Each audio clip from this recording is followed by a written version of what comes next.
Welcome back to Fireside Giants. My name is Alex and my co-host Anthony Rivardo. New York Giants football this Sunday after the bye week, facing off against the Cincinnati Bengals, damaged by injuries, losing Joe Burrow last week to a torn ACL, MCL, and other structural damage to his knee. Really unfortunate, hoping the best for him in his recoveries. But we have a big game this week for the Giants upcoming against the Bengals. They have to win this game essentially if they want to stay alive in the NFC East race. And there's a lot to talk about when it comes to what it actually means, the implications of this game, what they mean to the Giants, and what could happen if they actually win and Philadelphia loses to the Seattle Seahawks. But before we dive into this and preview the game for you guys, Anthony, my friend, how are you doing and how was your Thanksgiving? I'm doing pretty good. I had a great Thanksgiving. Just my intermediate family, the four of us, we all cooked a big meal. I made the mac and cheese this year. We usually don't have mac and cheese, but I said, you know what, that needs to change. So I made that, and it came out pretty good, and everything else was delicious. So had a good Thanksgiving. Now I'm excited for Christmas, as you can see by my very festive winter Giants hat. So very excited for that. Very excited for this game tomorrow. Excited to live stream. Should be a good one. How was your Thanksgiving? Everything was great, man. It was the best turkey I've ever had. The thing was moist. Very strange word to use, but that's the only way I can really describe it. The thing was soaking wet. And really I don't know what they did, my parents, but they really the turkey was fantastic this year. It was a 25-pound pterodactyl. This thing was like a freaking pig. I swear to God, this thing was the biggest bird I've ever seen. I don't even know how it had wings. It had little chicken wings compared to the rest of its body.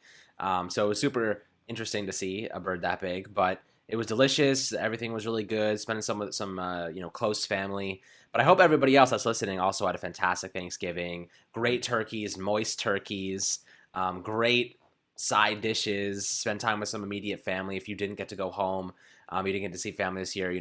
My prayers are with you guys. Hopefully, everyone is safe and healthy, and doing what has to be done to get over COVID-19. But we have a little bit of something to look forward to in the Bengals versus the Giants, and I enjoyed Washington beating the crap out of Dallas. Watching Jerry Jones with his head down just really actually made my Thursday in general. But here we are with the Giants ready to make a run to the NFC East. They're really in a good position right here because the Bengals are a very, very weakened team, and we're going to talk about that. Especially their injury report, what's going on with them, the players that they're missing. But the big one is Joe Burrow. They have Brandon Allen, who's their expected starter this year. And Anthony, do you know anything about Brandon Allen, what he brings to this team, and kind of what should we expect from him in this Week 12 matchup against the Giants? I really don't know much about Brandon Allen, unfortunately. I probably should have done a little more research on him, but I do know that he is a backup quarterback, and the Giants have to beat a team that has a backup quarterback starting a game. True. There is no excuses. You have to beat Brandon Allen and the Cincinnati Bengals. And I'm sure that the key to winning this game is going to be disrupting Brandon Allen. Don't let a backup quarterback get comfortable and get into a rhythm. Blitz him and pressure him early and often, and you should probably be fine. That's usually the formula to beating backup quarterbacks who are young and inexperienced. Just blitz them. Pressure them. Patrick Graham is good at that, so I'm sure that he'll be able to do that. And if we do that, I think we'll come out, pretty successful in this game. I think the defense has a huge matchup to exploit in a backup quarterback. Right, no, you're right. And last year, so he compiled, last year, 515 yards, 3 touchdowns, and 2 interceptions, right, with a 68.3 overall passer rating. Now, I'm looking at his individual game log. So the first game he ever had, Denver versus Cleveland. Cleveland was absolutely god-awful. They just managed to barely scrape by with a win. He had 60% completed passes, 193 yards, 2 touchdowns, 0 interceptions. He actually had a pretty solid game. But then he goes on to play against Minnesota. He has 1 touchdown, 1 interception, basically a 43.5% completion rate, and it only gets worse from there against Buffalo. They lose 3-20, 40% completion rate. 0 touchdowns, 1 interception. So he actually got progressively worse as teams started to figure out, what his style of play was. It seems like it really didn't take much for opposing defenses to really figure out, how to get to him. So I imagine Patrick Graham is studying those 3 games, looking what really got to Brandon Allen, and trying to figure out a game plan to put him off his rocker. And I think the major portion here is because Cincinnati, they're going to be starting Bobby Hart. We remember Bobby Hart, good old right tackle, 7th round pick Bobby Hart that somehow got a 3-year deal with Cincinnati. He was benched. He's now starting. Very odd. I don't even know how he's in the league anymore, but he actually His grades aren't terrible, but he's not a good player. So we should be able to take advantage of that. The best thing about Cincinnati is that their interior offensive line is garbage. So the Giants, matching up really, really well on that front because they have a fantastic three-man rotation with Dalvin, Tomlinson, Dexter Lawrence, Leonard Williams. Those three guys are going to be dominating the interior offensive line. So we have to hope that they can get pressure, collapse the pocket on Brandon Allen. The Giants rank 7th in sacks somehow. I'm not exactly sure how that's possible with no OLBs. Lorenzo Carter, O'Shea Ximines is done for the year. We're going to talk about some players coming back in a minute. But I think, if the interior defensive line can collapse the pocket, take advantage of the interior offensive line, the guards and center for Cincinnati, Brandon Allen's going to have a really tough day getting the ball downfield. He's going to be under pressure. All they have to do is really put him on the ground, put him off his rocker, and then just let Brandon Allen make the mistakes for you. Play his soft zone coverage, make him overthrow the ball, make him make tough reads and tough decisions, and turn the ball over. That's what we're hoping for, and I think the Giants are going to get it done. They've played really well against Tom Brady a couple weeks ago, so I think that we're in a good spot, right? Wouldn't you agree? Yeah, definitely. I mean, we played, who was it, Chase Daniel against the Bears last year, right? And it was the year prior. When you have a backup quarterback, you can't get overconfident because, that game against Chase Daniel, I think went into overtime. It was a close one. But, yeah, you should win that game. You should win against a backup quarterback. And it's a good timed backup quarterback game for the Giants. They're coming out of a bye week. They're well rested. And they're right in the middle of a, playoff race. So this is a good time to go up against an easy matchup. Put together a win here, gain a little bit more momentum before you get into the tough part of the schedule, which is what we're about to get into. We'll have to play Seattle, Arizona, Baltimore, and Cleveland all in a 4-week stretch. Not in that order, but we will have to play all 4 of those teams, and that's going to be really tough. So this is a must-win, like you mentioned. This is a backup quarterback for the Cincinnati Bengals, who are 2-7-1. So this should definitely be a winnable game. It's a must-win for the Giants, and I like the matchup, man, with Brandon Allen as quarterback. He's I'm looking at a few of his clips right now. He's not terrible. He can make some decent throws. Some throws. But he's a backup quarterback. He's backup. Like exactly. Look, they're 2-7-1 with Joe Burrow. Burrow. Okay, so that tells you a lot about where they are as a team. Their defense is absolute trash. Awful. I think they rank 22nd in points allowed per game. Every single category, they're pretty much below average. So the Giants offense, Daniel Jones, this is his game to break out. If there's any game where he has 3 touchdown passes and a rushing touchdown, this would be it, right? So I really want to see some continuity. I want to see them coming out of the bye week strong, fast pace, get some momentum going early, really just challenge this Bengals team, dominate them, and then walk away with a victory saying, we are a good football team, right? We are a good football team because we beat bad teams. That's the difference between good and bad teams. If you have an average team or those good teams just they wipe away those crappy Bengals teams. This is what the Giants need to get used to doing. And they've really played down to competition in the past. Even earlier this season against the San Francisco 49ers, Nick Mullins ran all over them. So schematics play a big part. And Nick Mullins, he's not a bad quarterback, but he got pretty much dominated a few weeks after that. Routinely. So the Giants were really his one really good outing. So I want to see some consistency from the Giants. I want to see them pounding the rock. The Bengals have a very bad run defense, very bad pass defense. I'll give you some injury updates here, just in terms of the entire team. Obviously, we know Joe Burrow's out for the year. Joe Mixon also on injured reserve. I believe he just got placed on there, so he's also out. Then you have Giovanni Bernard, their secondary running back, who's also questionable with a concussion. I'm not sure if he's going to play. I think it'll be a game time decision. Then you have Geno Atkins, Mike Daniels, AJ Green were all resting, so they weren't active in practice on Wednesday, but they will likely be activated for the game. Then you have Mackenzie Alexander, starting cornerback. He'll be ready for the most part, and linebacker Marcus Bailey. So he was also questionable. The Giants, on the other hand, are getting back a slew of players, including James Bradbury, who was not injury-related absence this week. Sterling Shepard, a hip and toe injury. He should be ready to go. Kevin Zeitler is also returning from a concussion, and he's also activated. But Anthony, my friend, who else from the Giants are you looking forward to making this comeback? And, some of the news that was released today. Well, there's one specific player that I'm very excited to watch. We're all very excited to watch, and we've all been very excited to watch, and that is, of course, the main man, Xavier Mckinney, the X-Man, or one of the X-Men. The other X-Man was placed on injured reserve, unfortunately. O'Shane Ximines is going to be done for the year. That's a big loss. That sucks. We made that Yep. video earlier this week about both of the X-Men coming back. Guess we're only getting one of Rotator them cuff. back, so yeah, that's really disappointing. I like O'Shane Ximines. I know you're a big fan of his. But we have Xavier McKinney coming back, and that is really, really exciting because everyone knows I love McKinney. I made that film breakdown on him, and I said he's going to be a star one day. So Mhm. I'm excited to see him finally get on the field. He's not going to play much, though. That's already been made clear that he's going to be eased into the lineup, play a very limited amount of snaps, probably just play in a Yep. certain package, Ten and they percent. won't I'm use that estimating. package very often. Yeah, probably 10%, 12% of snaps, somewhere around there. So, you know, they got to work him in. He's a rookie who hasn't played yet this year, but I'm just excited to see him on the field. Get him those first reps, get him starting, get him starting to ease into the NFL and start to get used to that play speed. And then hopefully by the end of the year, we'll be seeing him play in a much more expanded role.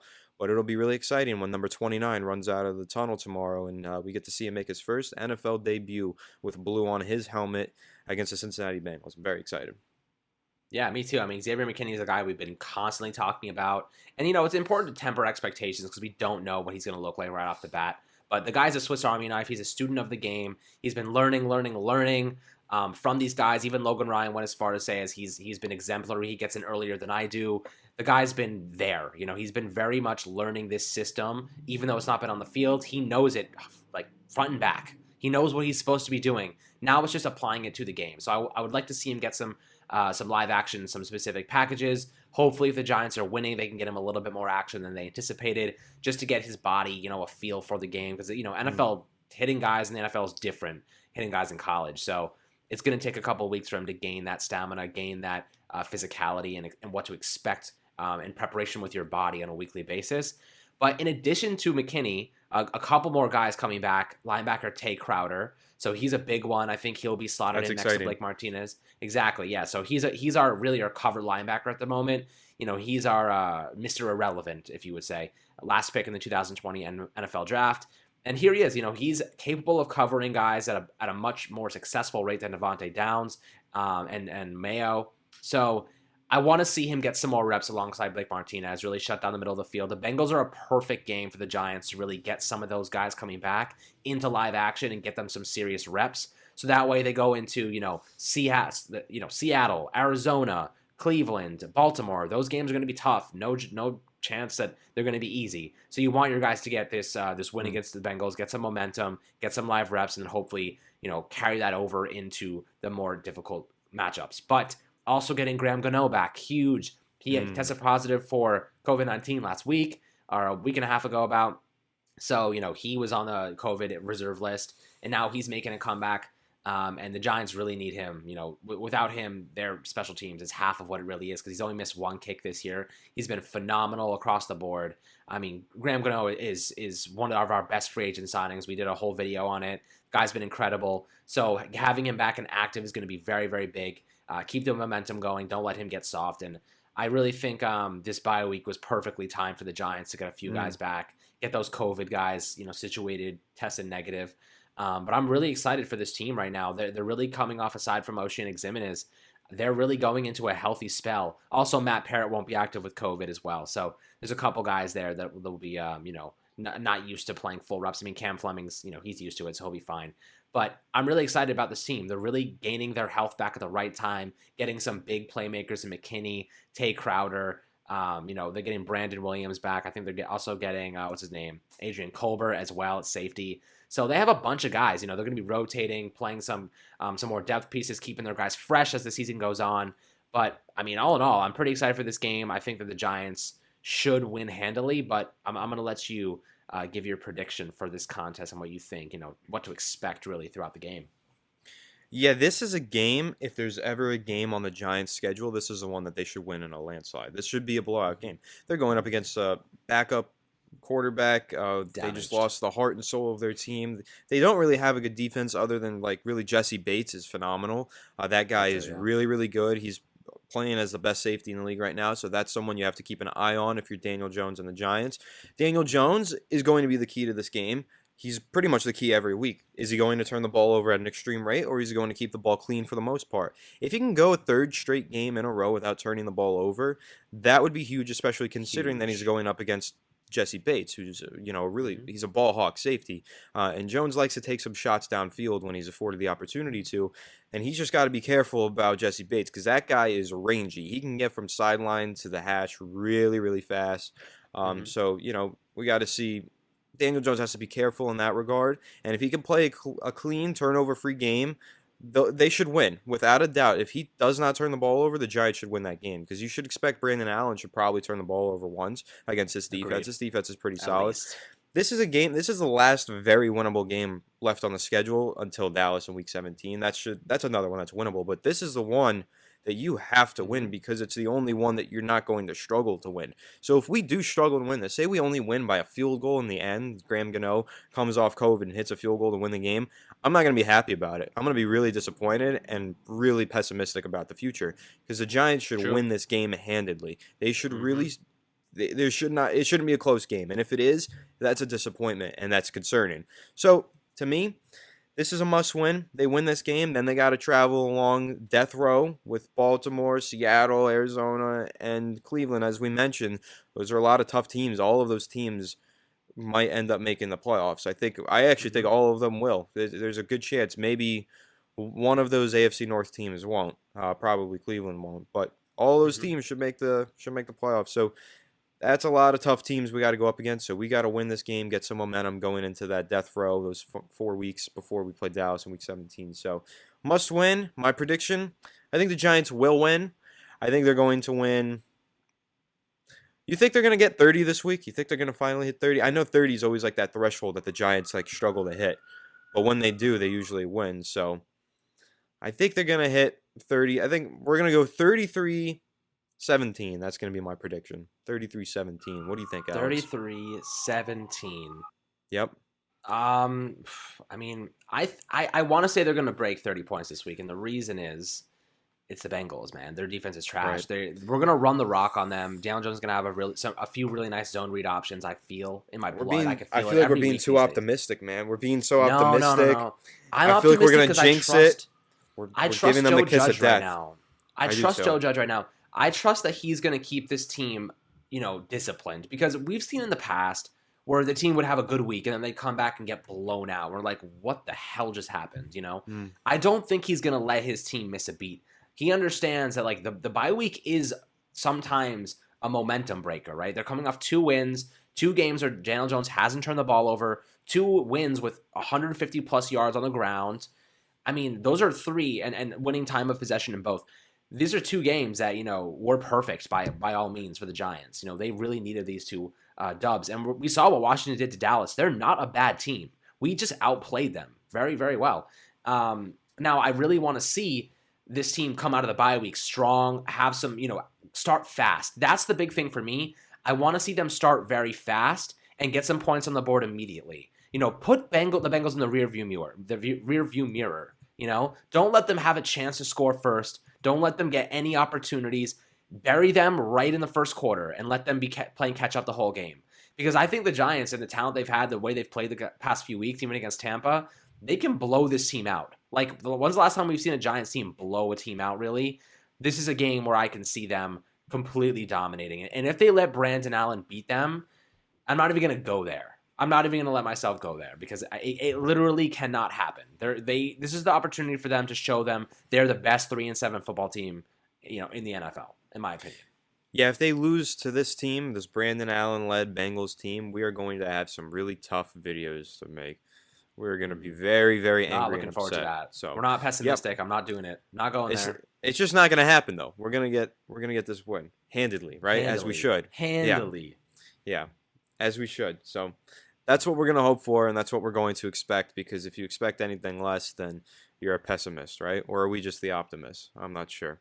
But we'll be optimistic this week against the Brandon Allen Bengals, and we'll hope for a win. I think we'll get it. Yeah. I'm pretty confident. Yeah. Interestingly, I'm getting all these notifications on my phone right now. I figure this is kind of interesting. The Broncos have no quarterback. They're getting all these. They have, I guess, a COVID-19 case or something, and they're not forfeiting the game. but the report is none of their quarterbacks are eligible to play on Sunday. So their first choice quarterback would be running back Royce Freeman, which is very odd. What are you gonna? I'm curious to see what the hell they're gonna do with that. But So Royce Freeman is gonna be their quarterback?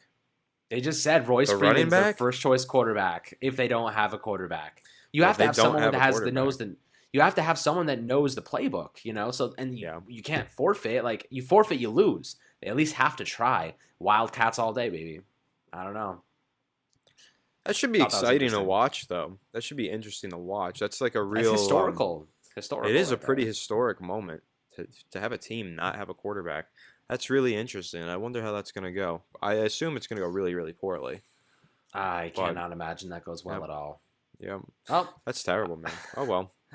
Either way, guys, I hope you're ready for the Cincinnati Bengals game. Tomorrow, make sure, Sunday afternoon before the game, probably about 12:15, we're going to be doing a live stream.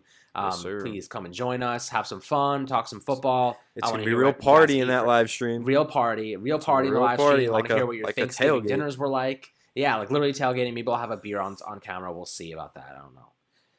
We'll see how excited I feel tomorrow afternoon. But either way, it's gonna be fun. Giants football, always hyped. And if you don't follow me on Twitter and Anthony, go follow us. Alex Wilson ESM, Anthony_Rivardo. We post stuff throughout the game. If you can't watch for whatever reason, blackouts, you don't live in New York, whatever.